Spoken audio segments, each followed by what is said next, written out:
Hello, everybody, and welcome to episode 144 of the world's longest tenured Denver Nuggets spin-off podcast. Welcome to the DNVR Nuggets' Serbian Corner. My name is Miroslav, and before we begin, please take a moment to like the video on YouTube. And if you haven't already, subscribe to the DNVR Sports YouTube channel and the DNVR Nuggets podcast channel. The audio version is ideal for your commute or to make your office or home office time more bearable. If you want to support the show more directly, you can become a Patreon supporter at patreon.com/MiroslavCuk, just like my Seco tier supporters Peter Plummer and Daniel Lynch.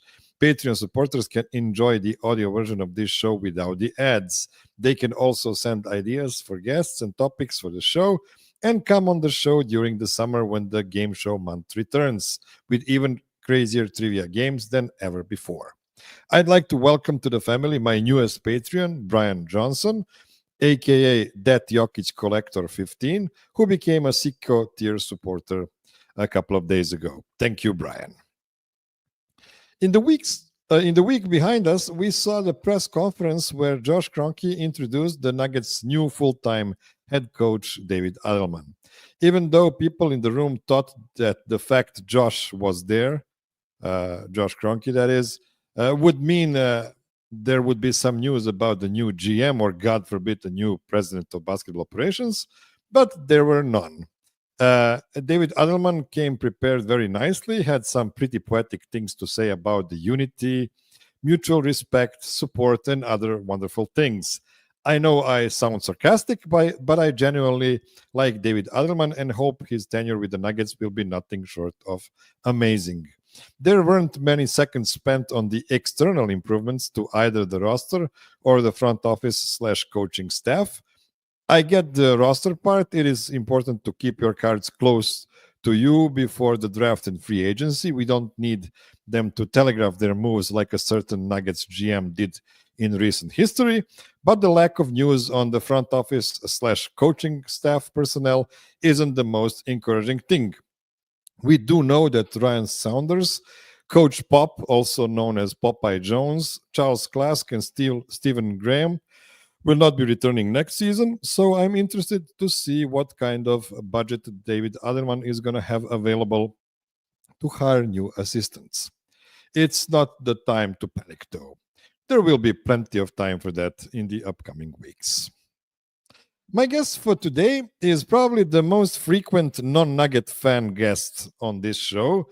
He is a host of one of my favorite non-Nuggets podcasts, The Harvard Knocks. He is also the writer for the Bleacher Report and the leader of the thermonuclear AFers. It's Dan Favale. Welcome back to the show, Dan.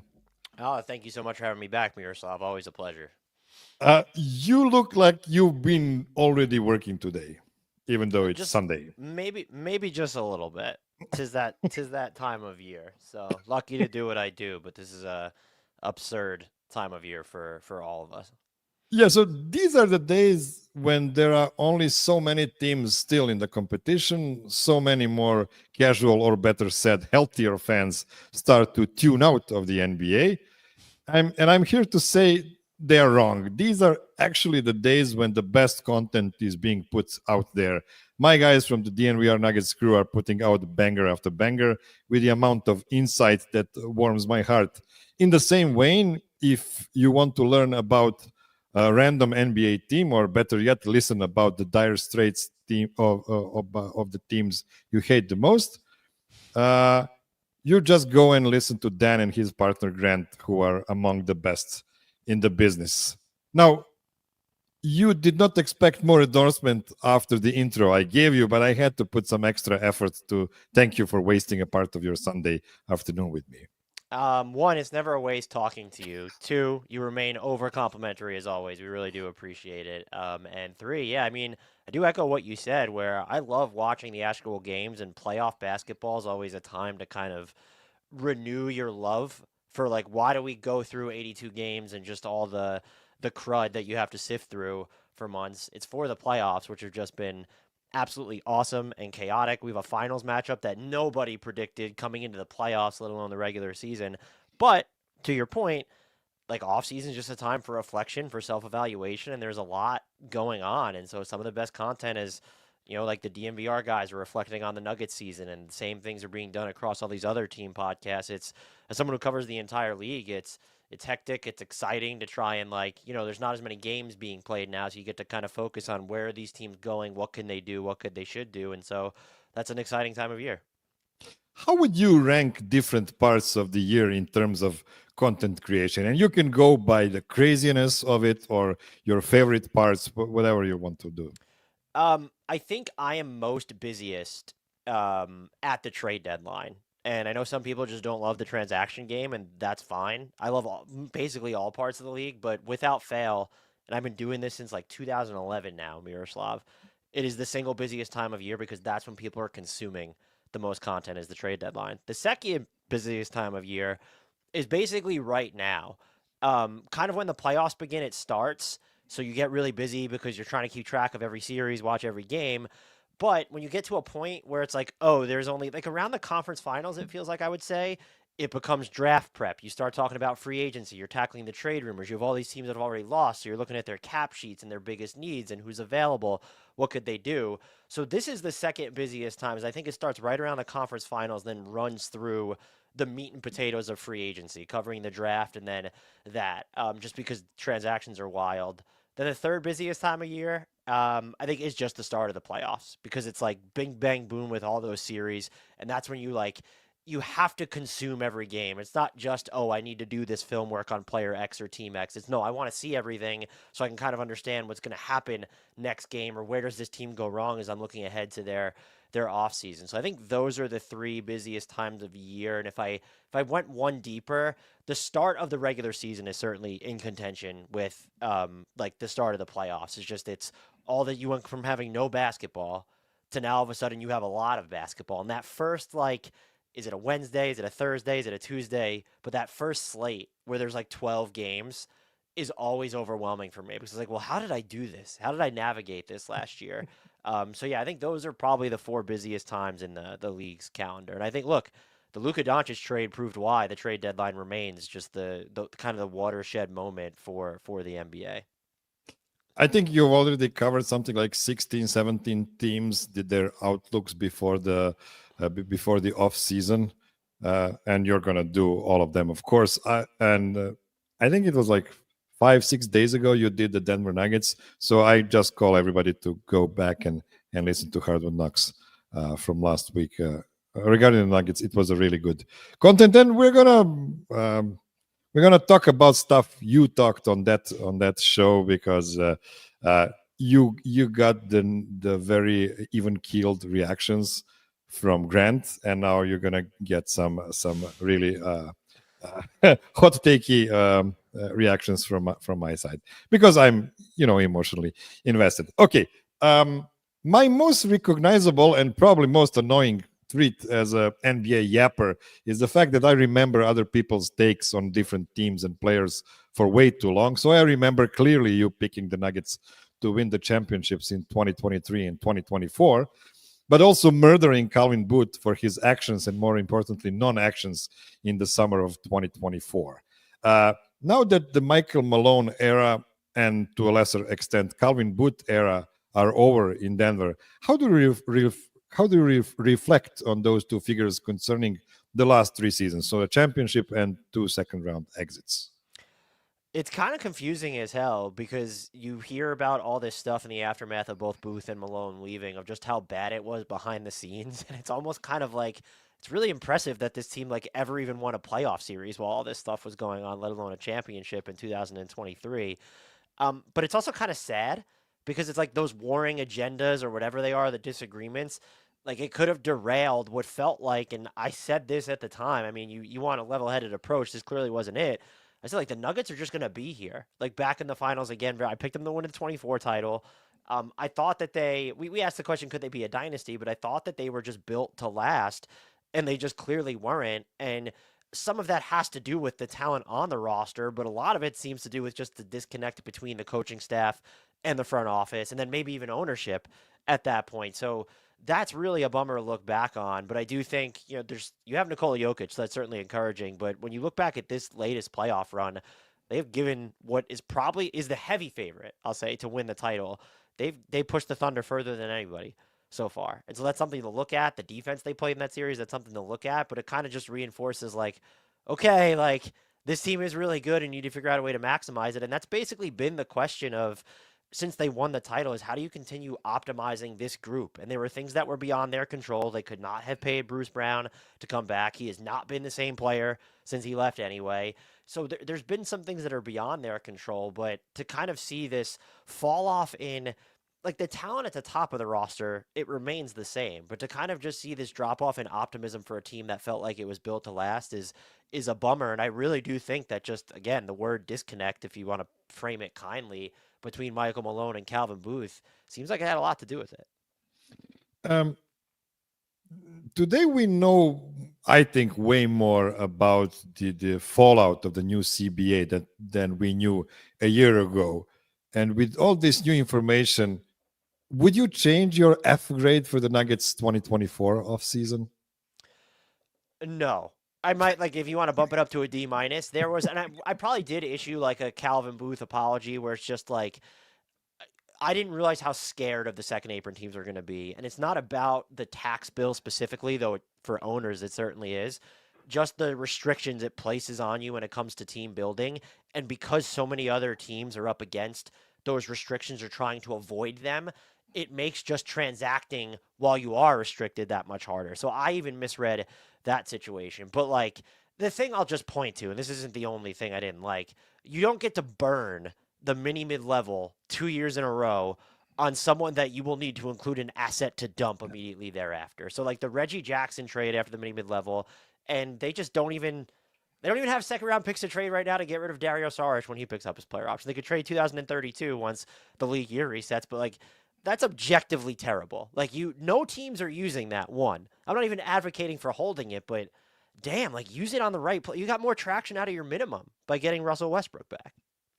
So do you want to say that you would prefer to see KCP in the corner against OKC instead of Russell Westbrook in those key moments of Game 7? I mean, the way KCP shot the ball for much of this year, I think you could say no, but I really do believe, and we've kind of seen this with Bruce Brown, KCP had a bad season, but he was actually really good defensively. I think he would have been a different offensive player in Denver than he was in Orlando, which just has like some of the worst floor spacing I've ever seen around their two core stars.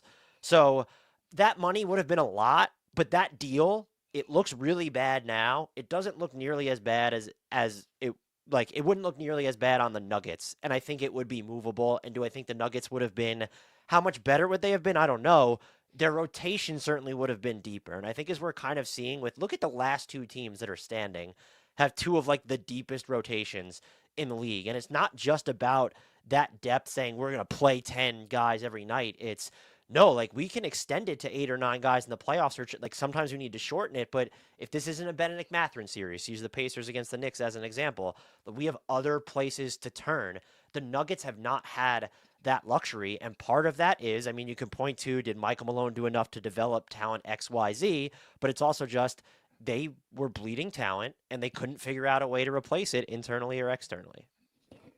Yes, and we are going to talk a lot about the internal and external improvement. But first, we're going to take a little break. Don't go anywhere.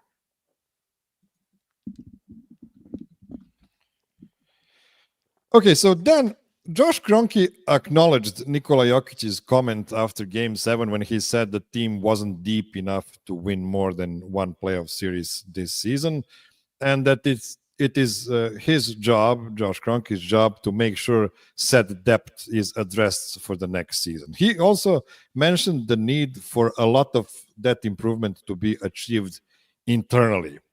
Do you think that is a sign of cheapness or a sign of recognizing how fucked the Nuggets are after Calvin Booth left them with no picks and with a bloated salary sheet? Well, look, Josh Kroenke's not a lead basketball executive, which the Denver Nuggets, as we speak right now, do not have. And so I don't know what it's a reflection of. But I won't say it's outright cheapness, although, like, this team has shown it will spend on its own players and sometimes to its own detriment, where it's why didn't you negotiate some of these contracts that are currently on your books harder? I more so do look at it as an acknowledgement of setting expectations to where this is the reality of the aprons era, and we have to figure out how to navigate it. But I also didn't.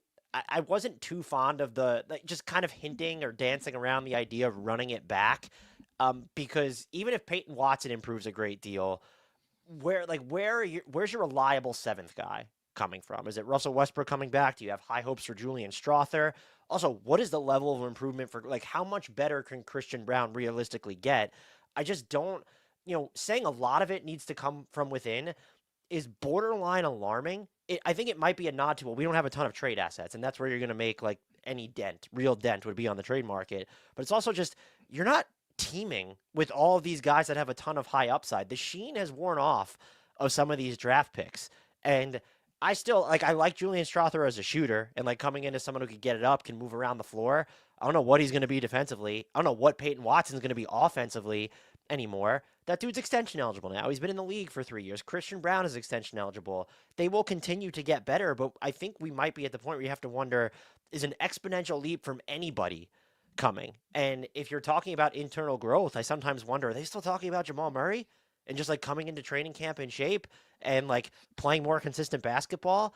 And that feels like a realistic goal. And then well, we got like a decade's worth of evidence that it's not, because that's just not what he does. So I don't want to say it's outright cheapness. I think it's more of a nod to the reality of the situation that they're in, but they are culpable in the situation, like getting into the situation that they're in. And so I did find it, you have Nikola Jokic saying, and like for Nikola Jokic to say that feels like it takes a lot. Like you just don't see, like he's been pretty blunt before, but never on what feels like such a profound degree of, look at these teams, they need depth, we need depth. And it just felt like he says that, and you're going to come back with, yeah, a lot of it's going to need to come from within, even though there's not really a ton of options for that to happen. I'm going to be an armchair psychologist of Nikola Jokic right now and say that Nuggets fans right now are divided into two large groups. One group are the people who are out. Like, there's no way. If they don't want to get any external help, this team is done. And the other group is actually drinking a lot of copium right now. And this is why I have you on the show today, because I want to give an outside perspective that's not poisoned by emotions, and just see if we are talking about improving this team mainly from the internal sources.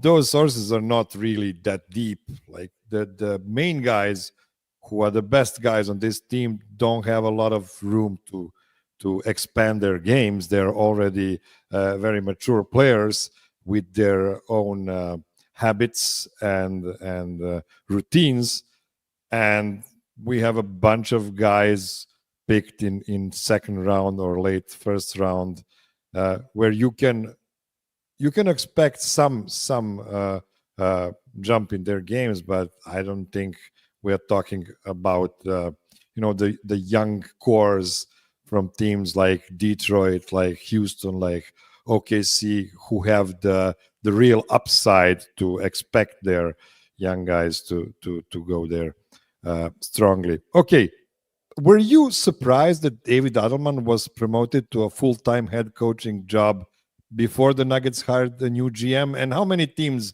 outside of Sacramento even do that?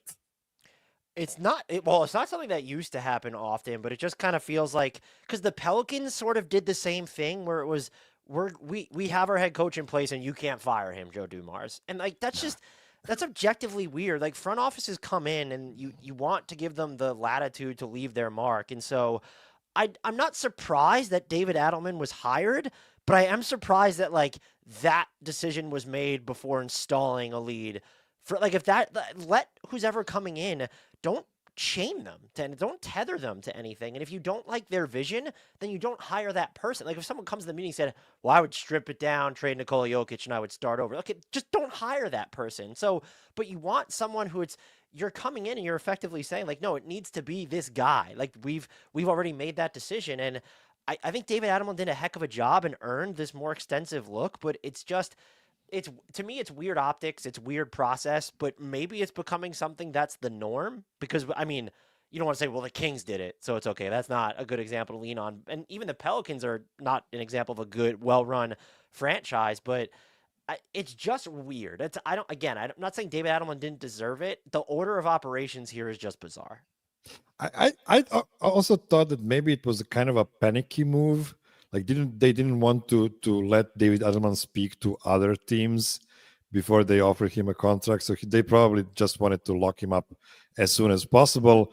Who even has a vacancy at that point, though? Phoenix still, and like I don't know that maybe they're going to go the route of but like if you can't sell yourself over Phoenix, which is like, can I curse on this podcast? Like, oh yeah, you can. They are so fucked. That organization. Like, if you can't sell yourself over Phoenix, then you got a whole other list of issues. And so I don't believe that stalking horse was sort of out there like, oh, we're going to lose David Adelman. So again, it's not to say it was the wrong decision. I just don't think it's a reflection of a good decision-making process. And it's not just the Nuggets. It's the Kings. It's the whatever the Pelicans think that they're doing. So I found it weird. Maybe not detrimental, but I found it weird, and it's not an order of operations that I love. I'm gonna have to push off on your Phoenix take here, because isn't it a dream to get paid for 5 years and do only 1 year of that job? Come on, man! Like that sounds like perfect job opportunity. Here's the problem: is now Kevin Durant's going to be traded. So the coach isn't going to get fired that quickly. It's like where he goes, it seems like these coaching changes, with the exception of Golden State, follow. Once he leaves, the vibes will probably improve. So if you sign a 5-year contract with Phoenix and on David Adelman, I look at that as like being trapped for the next half decade. So yeah, but what if they get Jordan Poole back, for instance? Who knows?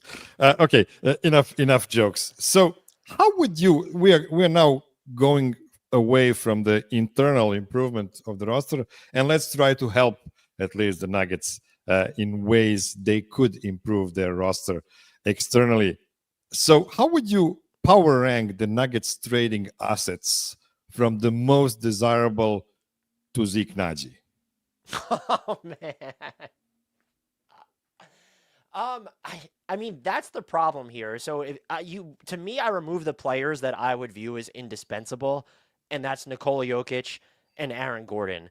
I think their most attractive trade asset is probably Christian Brown. He is extension eligible, doesn't make a ton of money, but like that's a dude who's already contributed to a championship.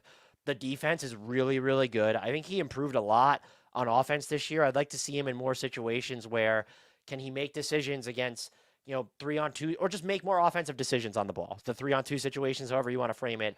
But like his efficiency holding up without Jokic on the court, that's kind of a big deal. After him, I mean, their 2031 draft pick probably at this point, which would have to be conditional. Like I think that's even more valuable than a Peyton Watson, who has to be up there.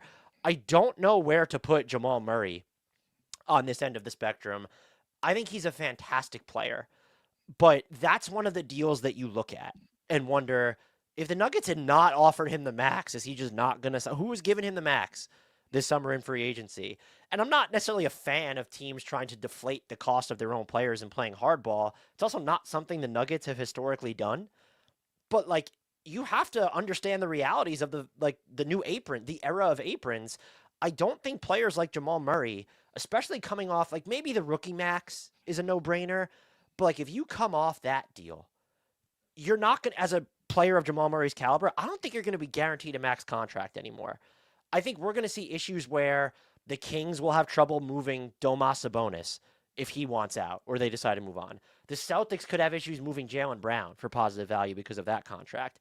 And Murray being on the books for like 4 years and let's say $208, $209 million, I don't know whether that's a net positive asset or not. And so I don't know where to put him there. And it's kind of the same thing with Michael Porter Jr., where the 2 years and $70+ million, he's shown that he can fit in to kind of just this role where doesn't need to be a central part of your offense. At the same time, that's a lot of money to pay for someone who is one of the streakiest, best all-time shooters in the history of the league, where it's, okay, the percentages are there, but he just seems to explore these stark peaks and valleys. So I don't know where to go with their trade assets after that. I think you zero in on the top three, which is the one draft pick conditionally that they can trade, Christian Brown and Peyton Watson. And then if you had to pick like a real salary that's not Gordon or Jokic as their best asset, I still probably believe that it's Jamal Murray, just because he can do, like, the most important thing is getting dudes who can give you a bucket. And he can still do that. We've seen him do that on the brightest stage. And what we've also seen from him is that he can play off another superstar. And so in some ways, that's been his safety net is Nikola Jokic. But it's also not, like, some of the stars, the best players in today's game, if you put them on a different team or you're asking them to be the number 2 option, scaling down can be really tough. Jamal Murray has shown that he can scale down. Can he scale up is the bigger question, but I think that the injury history is what it is. I totally get it. But, like, if you're a team like the Magic or, like, the Rockets, like, you would look at that player and say, like, well, do we have the defensive infrastructure and maybe, like, enough where he doesn't have to be the best player, just kind of the best playmaker? So I think I would go Murray. But it's way closer than it should be, I'll say. Yeah, I agree with that. And before we get into like the big moves the Nuggets would make if they would move one of their starters in a trade this offseason, I wanted to start with a really interesting trade you proposed, where the Nuggets would add a player like Kobe White to a roster without trading away any of the starters. So I will start by saying that I know Kobe White has some fans in the Nuggets front office, at least former Nuggets front office. Well, the Nuggets have a front office? That's Well, impressive. they do have some guys with some interim roles there. Do you think this kind of deal would be the biggest floor raiser the Nuggets fans can expect this offseason? And what was the layout of the trade, if you remember? So it was basically the Saric and Najee salaries. You were trading, and ideally you're going to OKC and seeing if you can do something to kind of, like, dissipate that obligation they have to them so that you open up your 2031 draft pick. And so you're including that pick, probably probably a swap, and then one of your non-Christian Brown young guys. So you're getting off 2 players who are nothing to you. And I don't mean to insult them as human beings. Like, Dario Saric and Zeke Naji are just, like, zeros to you. You probably, like, you're looking at Peyton Watson or Julian Strother, that pick, and then you're getting Kobe White back. And that's, like, you want someone who could, because that's the thing. And honestly, I'd be curious to see how you feel about this, because I think some Nuggets fan gave us a bunch of pushback. It's just such a stupid thing to say because they have Nikola Jokic, but I came out of their playoff series against the Thunder just being more concerned with their offensive infrastructure than their defensive infrastructure. Because it's like, oh, they can kick it up a level there. We know Jokic can carry the offense, but they need to do something to where he doesn't always need to carry it, or, like, you can raise the floor and ceiling substantially in the minutes when he's off the court, which you forget about the playoffs. Eating innings in the regular season matters. Like, look at the workload this Jokic has had to shoulder during the regular season. So that's why I kind of zeroed in on Kobe White. And also just the contract it's cheap right now. It's like $12 million and change. Yes, he's going to get more expensive next summer. But this is the other thing I believe. When you have Nikola Jokic and you're in the situation that the Nuggets are in, you do it now and you just figure out the rest later. And that was my stance with KCP. It would be my stance in a Kobe White trade as well.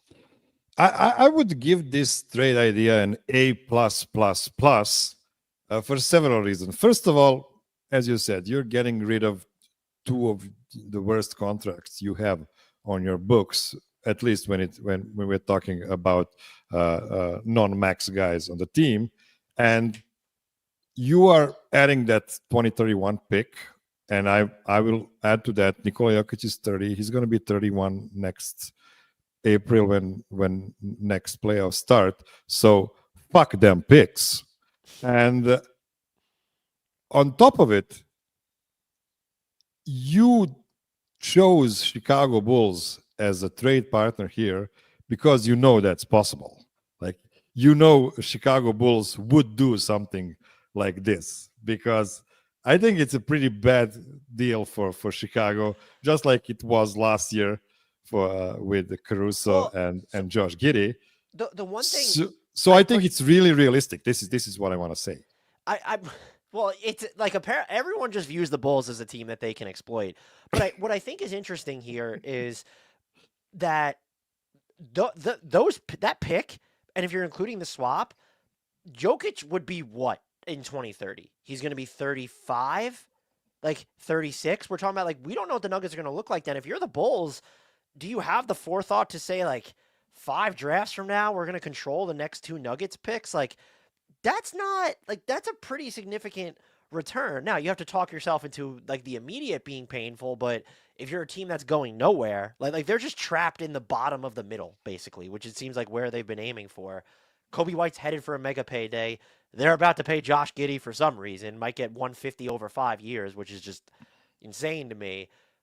You're going to pay Murray that too. So I agree with your overarching sentiment that everyone should be looking, like vultures should just be looking to peck off like the flesh of the Bulls. But I also don't think, and it's not just about the Bulls. If the Nuggets are putting the rights to distant picks in play, like once upon a time, a few years ago, like whatever, Jokic is going to be there, they're going to be like, and it's not just about Jokic. Like these other guys are getting older too. Look at what Jamal Murray is now. Aaron Gordon always seems like he's banged up. So this team's going to go through changes. It's going to get older. If I'm a team that's not devoted to winning now or shouldn't be devoted to winning now, and the Nuggets are putting like rights to a distant pick on the table, like I'm listening. Yeah, and also if you add a guy like Kobe White and you send away 3 guys of your own, you also liberated 2 roster spots for you to sign a guy like Bruce Brown, to sign a guy like a shooter of any kind, really. Like I wouldn't mind any kind of shooter at this point. And yeah, this is also one thing David Adelman told us. Yeah, they're going to work on types of shots and stuff like that. Okay, yeah, let's do that. Let's hope to turn Hunter Tyson into little shooter next season. But I digress. Okay, let's take one more short break. By the way, I as I said, this is my favorite kind of move for the Nuggets to make, because that kind of move is the only kind of move I see them taking, not as a lateral move, or not, maybe even not like a quality drop off move. And we're going to talk about those after the break. Don't go anywhere.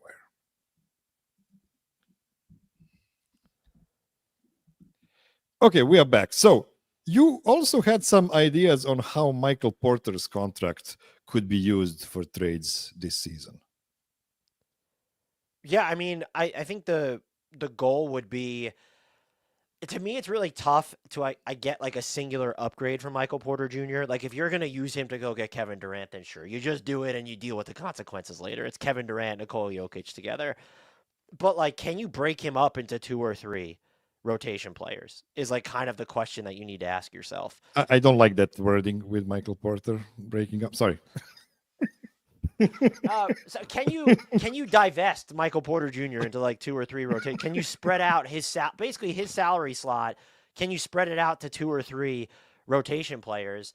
And a lot of that's just contingent on like what team wants Michael Porter Jr. or are you willing to attach something or someone to Michael Porter Jr. to kind of facilitate turning him into 2 or 3 rotation players. And I think that, like, to be realistic, if you're looking at moving Michael, even if you're looking at moving Jamal Murray at this point, that's kind of the move that you would need to be thinking in terms of. It's not, oh, can we get a player better than Jamal Murray or Michael Porter Jr. for the most part anyway. Maybe there are scenarios where you could. It's, can we extend the depths of our rotation without sacrificing necessarily the ceiling that's already intact? And so that's probably the best use of Michael Porter Jr. And like you could throw something out there to where it's like, can you do something with Brooklyn where you're bringing back Cam Johnson, and then that's going to give you a little bit extra flexibility to either do things on the like on the market, or is there like, are they willing to give you one of those late first rounders that they have? Like, what if you include Michael Porter Jr. in a swap? I doubt Brooklyn does that. I don't think that they want to sub out Cam Johnson for Michael Porter Jr., but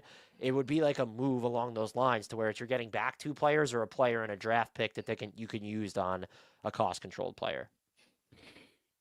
Yes.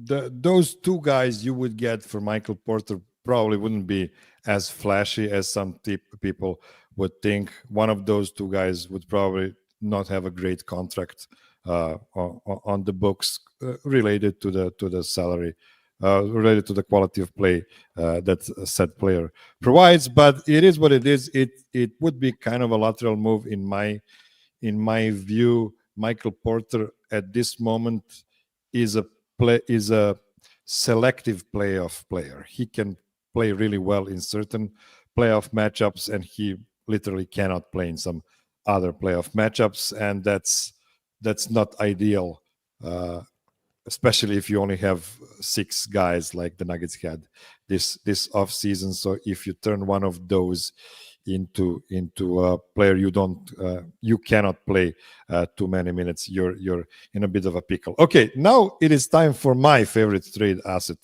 for this summer, and this is probably going to get clipped, and it's also probably going to get clipped by me. So over here in the Nuggets universe, there have been so many stories about why both Calvin Booth and Michael Malone deserved to get fired this season. It's accountability and responsibility. Easy peasy. Very few people objected to either firings, especially after the Nuggets went on the Cinderella run, which ended after 14 playoff games. I want, and I know I'm fighting against the windmills when I say it, the same kind of accountability for the players. I've been biting my lips all season last season. I was trying to trick myself that things could be different compared to every season since 2016, but finally that day had come.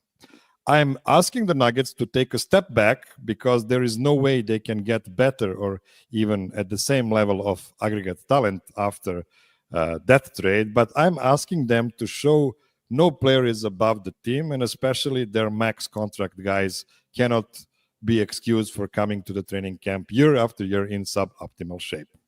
David Adelman got a question from Brendan Vogt on his introductory presser about whether the players came to last season prepared and ready, and he said no. And then he used several beautiful sentences that describe a perfect organization where everybody is keeping everybody accountable, and that will lead to group success. The reality is, after 9 years of coming into the season out of shape, I'm asking the Nuggets to cut ties with Jamal Murray. He is a very skilled player with a very high basketball IQ and an amazing tough shot maker. And some other team should enjoy all of his strengths. He does not respect his teammates enough to be there for them throughout the season, despite being paid like a true leader, and he can still be one here and there. That was more or less the intangible part of it. The other part is basketball reasons. Jamal's skill set was amazing for the Nuggets in 2020 and 2023, but it's not 2023 anymore. As my friend Pat Rasmussen would say, Karl Anthony Towns and Luka Doncic ruined basketball for Jamal by scoring 70 points against the defenses that weren't allowed to touch them. So the league shifted hard and stopped calling a lot of stuff, especially in the playoffs. Stuffs that Jamal, with his brilliant but slow footwork, cannot shake. He can be harassed with full court pressure, and his bad conditioning doesn't help either. So I believe it is time to say too many things need to go perfectly for the Nuggets to win another championship with Jamal as their number 2 guy. So many guys need to step up in every game when he is not able to score in bunches. Jamal will be fine. He has 218 million reasons to be content with whatever comes next for him, but the Nuggets need to pivot away from him and hope there is a series of moves out there that can bring them a different second star who is more adaptable to basketball in 2026. Having said all that, do you think I'm being too firm here? And what would be the possible moves that would make trading Jamal away not a complete disaster? I don't think you're being unfair. Like if your stance is just that you don't think Jamal Murray can be the number 2 on a championship winning team anymore, and that you don't think his contract is reflective of the player, of the value that he actually has to Denver, I think that's a fair stance to take. I think what I struggle with is when you mentioned at the end of kind of finding that second star. Yeah. You would be trading Jamal Murray ostensibly at his nadir, because which team has more information on Jamal Murray than anyone? It's the Denver Nuggets. They just signed him to a max contract, and now you want to turn around and move him. What are you attaching to Jamal Murray that's going to get you that second star? I think even everything you said is probably completely correct. It's just unless you're willing to say, hey, we're going to try to trade Jamal Murray for a package that's maybe gives us some financial relief and we get some draft picks, and we're going to take a gap year, use our own pick in 2026, draft somebody and hope to get better a little more organically that way. It becomes really difficult to move Jamal Murray and become, to me anyway, in my eyes, it would be very difficult to move Jamal Murray and become a better basketball team immediately. And for you to believe that, and I'm not saying you specifically, I think you need to believe that getting rid of Jamal Murray is addition by subtraction. And just as an example, the name that's kind of floated around the most right now, not just for Denver specifically, but for any team, is Kevin Durant. Where it's the Suns can't get a ton for him. He's older, but he fits everywhere. He'll have a lot of say in where he's going. I don't. If you ask the Suns, like, would you rather have the Murray contract or the Michael Porter Jr. contract as part of a Kevin Durant trade? I think that there's like a pretty good chance that they would say the Michael Porter Jr. contract because they'd rather the light at the end of the tunnel coming sooner rather than saying, like, we're tying the next 4 years to Jamal Murray being a number two to Devin Booker or even just kind of their top lead guard. And I think that's the problem you run into. And even, let's use another team as an example. I think Jamal Murray would be a fantastic fit on Orlando. What are you getting out of Orlando knowing their financial concerns with Franz Wagner is going to be on his new extension, Paolo's going to sign an extension this year. You can get Jalen Suggs and maybe a draft pick. Do you think the Nuggets are better after that? I don't. They certainly be better defensively with Jalen Suggs, that's for sure. But you've now increased the offensive workload on Nikola Jokic. So it's really complicated. And I think, again, I respect everything you said, and I agree with the vast majority of it. The idea of moving Murray just sounds, and look, there's even someone in the chat saying I wouldn't move Jamal for KD because KD's 37. Well, you can't be, the Nuggets aren't in a position to be selective if they're moving Jamal Murray is my point. And that's the problem. They're not getting a slam dunk trade of any kind this summer. That's basically it. And I think Jamal would need to be a 4D chess kind of trade. You mentioned Jalen Suggs. I really like Jalen Suggs, and they would probably be able to squeeze somebody else next to him, like, I don't know, Jonathan Isaac and a pick, something like that. Let's assume, I don't even know if Orlando would value Murray. That, like, again, the Murray contract is fascinating. I know someone's already in the chat saying Orlando's not giving up Suggs. Orlando's not paying for Murray, Suggs, Banchero, and Wagner, so they would probably have to give up Suggs. You might be able to get, like, you get Gary Harris back. Like, so it really could be, we'll give you Jalen Suggs and maybe Jet Howard. Like, that's what you could, like, that could be the return you're looking at, and is that worth it? And then you're getting into, would you rather just move Jamal Murray for shorter term money? Like, what does that do for you if the return isn't as, like, commensurate with what you believe Jamal Murray's peak to be? And so I kind of feel like, and this was reflective in the way that Jamal Murray got the max anyway, it does feel like the Nuggets are to some extent stuck unless they're willing to take a step back or a huge risk as part of any Jamal Murray trade. Yeah, if they would trade Jamal for like expiring kind of money or a short-term deal, I think that would be a clear sign of them taking a gap year. But Jalen Suggs is not on a short-term deal. My idea here, I don't think so. I think he has at least he just signed. He has on a 5-year deal. Yeah. He has a long-term deal. My idea here is the 4D chess part of it is let Jalen Suggs enjoy his time in Denver. Let him be more impactful on offense than he was able to be in Orlando, because he now has an actual point guard in Nikola Jokic to play with. And play off Nikola Jokic, and a lot of guards have had career seasons playing next to Nikola Jokic, and maybe then flip Jalen Suggs for somebody that has more of a star potential in him. I don't even know who that player would be. It's just I cannot do this anymore. I will, of course, root for Jamal Murray if he stays on the roster. He is my guy. I'm actually gonna root for him. He is my guy. As I to proceed. I'm actually gonna root for him after he leaves Denver as well. It's just that I don't believe this is the right path to move forward. They've tried it last year. They've tried it this year, and both times they failed, because as soon as you have less depth and less professional basketball players around Nikola Jokic and Jamal Murray, then it gets more obvious how flawed of a second banana Jamal Murray is. And honestly, if the NBA stayed as the same as it was in 2023, you know that better than I do, the game is evolving nonstop.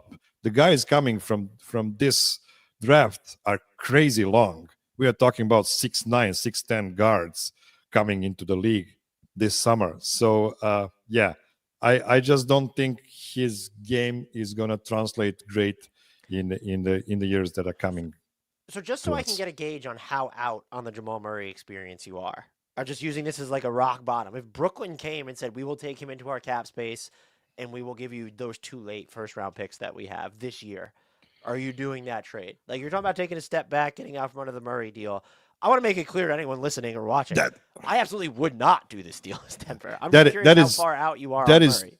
that is too big of a step back for my taste. It's just too big of a step back. I could live with a Suggs deal and hoping something gets born from that, but just taking draft picks, as I mentioned before, like I don't care about draft picks, man. Like we are talking about the second half of Nikola Jokic's prime, and I just need I need everybody to be on the same page and to row in the same direction, to row in the same rhythm. Because if one of your starters is just appearing in late December or early January every year, that is not a way to build trust and to build all the beautiful things David Adelman was talking about in his introductory presser. So that's the reason I just needed to lay this off my chest. And yeah, I'll be rooting for the Nuggets, whichever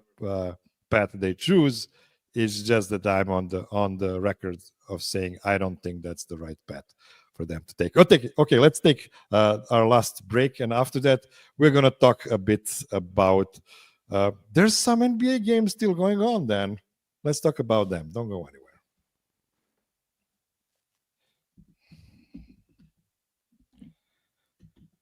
Okay, so some other teams that are not Denver Nuggets advanced to the conference finals, and now we have the final matchup between the Indiana Pacers and Oklahoma City Thunder.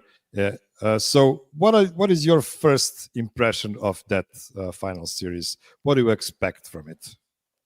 My cardiovascular system is already exhausted thinking about it with the way that these two teams play. You look at the defensive pressure they bring and then the amount of time they want to spend in transition.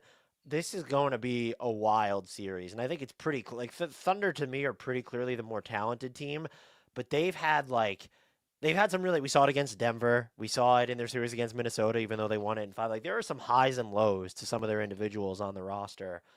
This is just going to be a fascinating series. Like, are we just going to have both teams picking each other up a full 94 feet?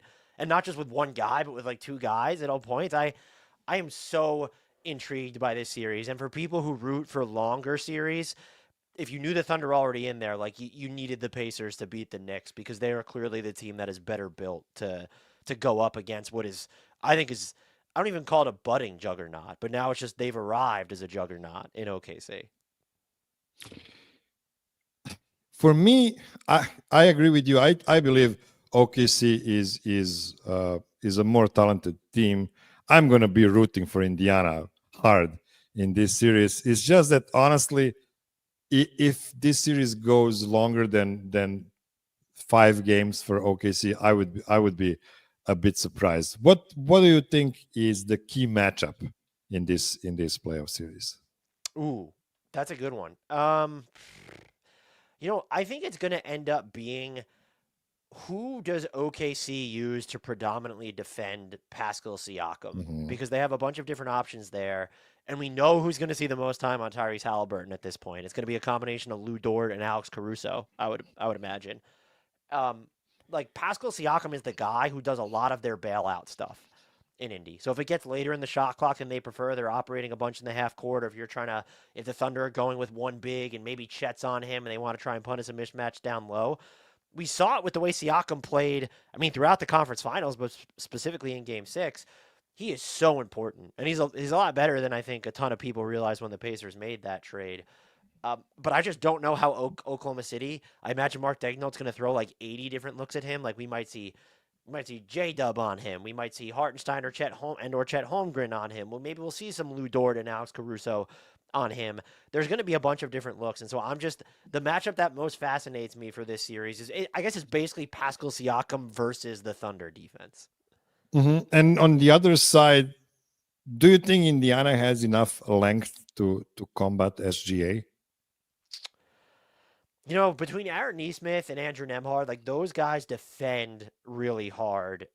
This might be a series though where it's like you're gonna need to get like more of a swing impact from someone, whether it's Jarris Walker or Ben Shepherd, who had some pretty big moments in that Knicks series, or can for some reason like Benedict Mathurin make him uncomfortable. But like Andrew Nembhard and Aaron Nesmith, like they've been fantastic. I think you kind of want a third guy who can come in and like help pitch in on that stuff. So I could kind of see Ben Shepherd being like kind of a sneaky X factor in this series for that reason. That is an interesting pick. By the way, I have to mention this. I don't think it was on my show. It was on Hardwood Knocks. When you talked about the OKC versus Denver series, you literally predicted Alex Caruso or Nikola Jokic as their like key transformation mid-series that could help the OKC to win it. And it was actually Game 7 when they used that silver bullet. Alex Caruso, for me, is the biggest revelation of these playoffs. You can say it's SGA because SGA has been amazing in the last couple of regular seasons. He just needed that postseason success to crown himself into a top 4 guy in the league. Do you agree with that or not? Is he already in the tier with Jokic and Luka and Giannis? As you're talking about Shea, right? Not Caruso here. Yeah, okay, Shea. Just want to make sure. Yeah, I mean he's there. I think. Look, I honestly think if you're asking like who would you rather start building your team around today, I don't think there's a guarantee that people are going to pick Luka and Giannis over Shea. I'm probably picking Shea over Giannis. Might even be picking him over Luka at this point. No matter how you frame it, whether it's next season specifically or the next 5 years. So yeah, he's cemented himself in there. That dude is really good. And the fact that I think some of his defense can be oversold, but to be this good on offense and to be so important to the title favorite on offense, while also being what I would say is an active participant in one of the best defenses we've ever seen, that's just not like that just doesn't happen. Like that just not even like peak Kawhi Leonard was like always the offensive engine that drove everything. Like he always just had, for the most part, like maybe you can make the case that year in Toronto he spent, but like for the most part, he's just had another equal on offense, if not somebody who's tasked with running the show for everybody else even more. So, prediction time. What would be your guess for the final series? I feel like I'm leaning Thunder in 5 because I don't want to be a coward, but like Indy is honestly their defense against the Knicks in Game 6, I think might be the single best defensive game I've ever seen from that core play. And if they bring that type of just energy and salaciousness to the OKC series, I think they have the ability to extend it. But I will say overall, if they get it to a Game 7 or if they win, that might be like, they have to be one of the most surprising champions of all time. Not just because no one picked them at the beginning of the year. It's that's part of it, but also just going up against this OKC team. Like they shouldn't win.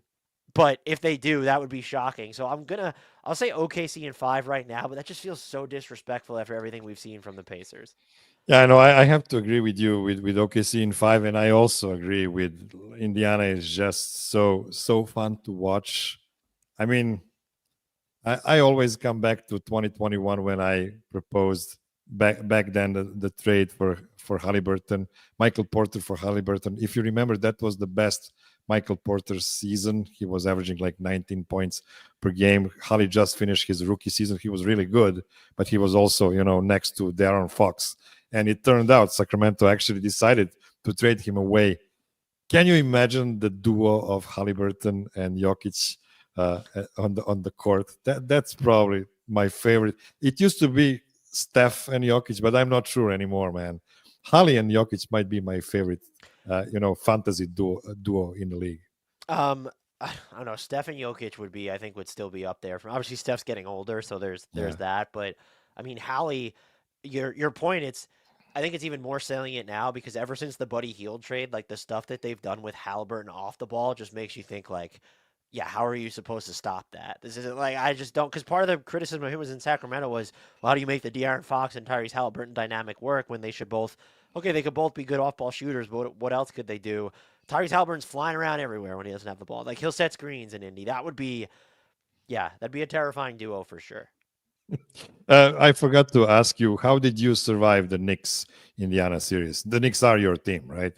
Yeah. So I think honestly, it's good that they lost because you don't want to reinforce what's clearly an ill-conceived roster to where it's they made the swings last offseason. They didn't pan out. And I'm not saying you need to blow it up, but like if they made it to the finals, they could have talked themselves into, regardless of the outcome, not making any changes. And I think that Indiana, it also helps that they exposed probably every serious flaw that the Knicks have. When you're looking at the depth, when you're looking at Karl-Anthony Towns and the Jalen Brunson partnership, when you're looking at how that squares away with what you're able to do defensively, when you're looking at the absence of other on-ball creators aside from Jalen Brunson against pressure, the turnovers against pressure, it was all just on display. And so if you're the Knicks, similar to the Nuggets, they're not very flexible. They don't have a bunch to trade, but at least you go into the offseason. You can't go into the offseason and not make any changes. Otherwise, that would be a farce.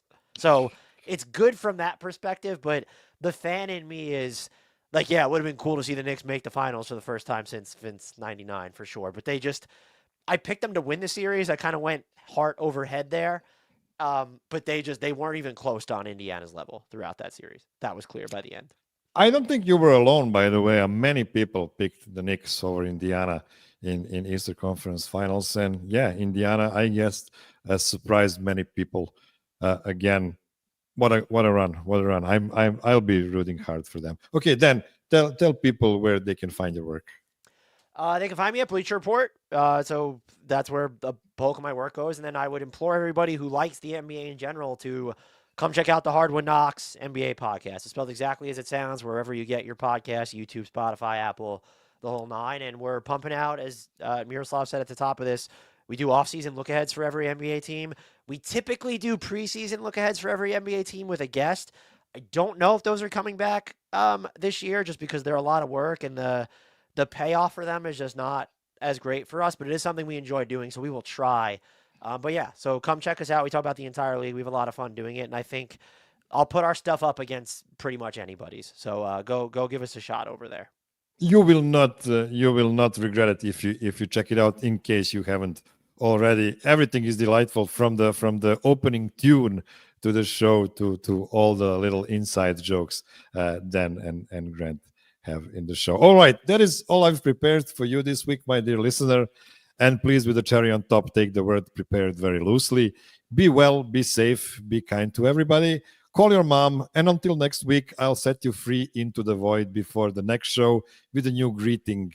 If you come to Serbia and somebody tells you that you paid for something as much as St. Peter paid for scrambled eggs, that means you overpaid for a sad thing.